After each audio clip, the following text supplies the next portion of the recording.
Uislamu unatambua kwamba uzalendo wa mwanadamu kuipenda nchi ni wajibu wake, pale ambao kiongozi wetu mkubwa Mtume Muhammad aliposema kwamba hakika alama ya imani ya Muislamu ama alama ya imani ya muumini ama alama ya imani ya mwanadamu ni kupenda nchi yake.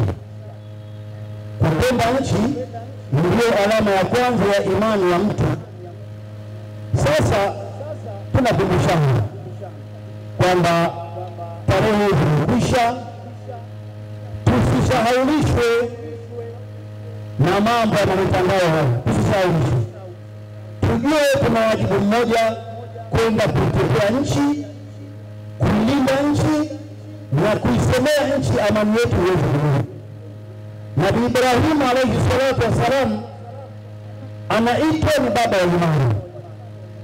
Yeye alikuwa ni nabii wa kwanza kutengeneza dua ya kuombea nchi, ambayo na sisi leo tuko hapa, watoto wake, wajukuu wake, tunaelezea umuhimu wa kuipenda nchi yetu ya Tanzania.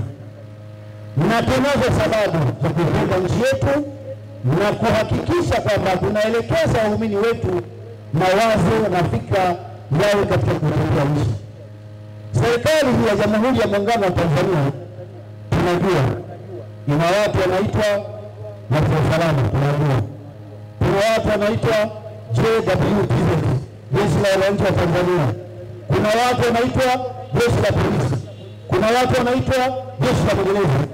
Hivi ni vyombo ambavyo serikali imeviweka maalum kwa ajili ya kulinda Tanzania, kulinda nchi na kulinda mali zetu.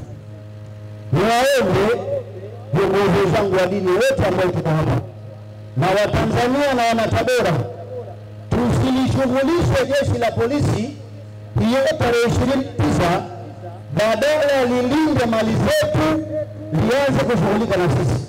Sisi bwana viongozi wa dini hatuhusiki na kuja kumtoa mtu dhamana akishirikiwa siku hiyo. Hatuhusiki kabisa. Hao wanashifanya hawatakubali kuona nchi inachezewa ama hawatakubali kuona viashiria vya uvunjifu wa amani hapa. Mtu akikamata hakuna pesa kwa mkoa, hakuna cha mkuu wa mkoa. Na una bahati nzuri bwana, wakikushika wakakusalimisha kwa bahati nzuri. Lakini unaweza kutoka Kirema, mguu hauna, jicho hauna, mkono hauna. Kwa sababu gani? Utakuwa ni na watu wanaochangia kuvunja amani ya nchi yetu. Sasa tunakwenda kupiga kura.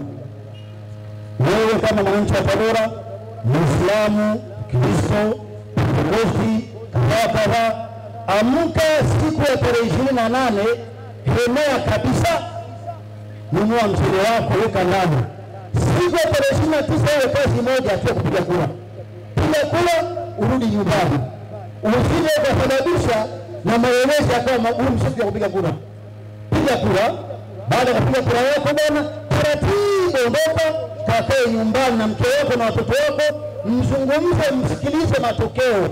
Na matokeo yakitoka, yule aliyechaguliwa ndio Mungu amemtaka. Hakuna habari ya maandamano wala habari ya nini.